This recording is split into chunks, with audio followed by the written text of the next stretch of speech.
In Fort Oglethorpe, residents at the Crossing Apartments had to evacuate as the lower level of that complex was completely inundated with water.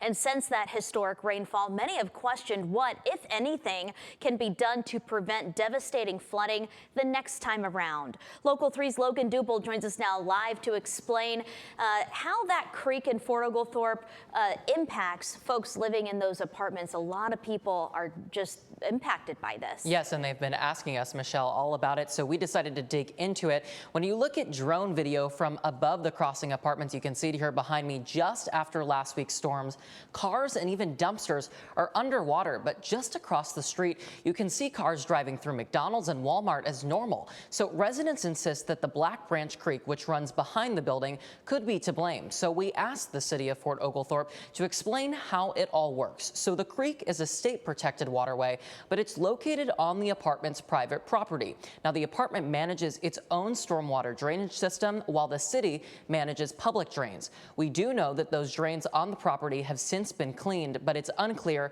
if they were regularly maintained before that. Now, for their part, the city says they clean public drains after any rainfall. This property, built in the 70s, came before the creation of FEMA, which classifies this now as a high-risk flood zone. The city tells me that even if they wanted to create some kind of buffer themselves, they couldn't.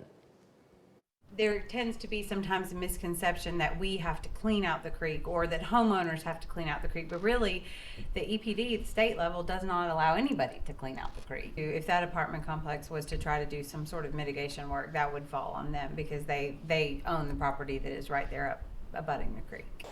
But just because the creek is state protected, Georgia's Environmental Protection Division, that's EPD, tells me that that doesn't necessarily mean that a flood mitigation project to control flooding and absorb the rainwater isn't possible. So if the property managers were to initiate a flood mitigation project, what would that take? I'll explain that coming up next half hour. Michelle?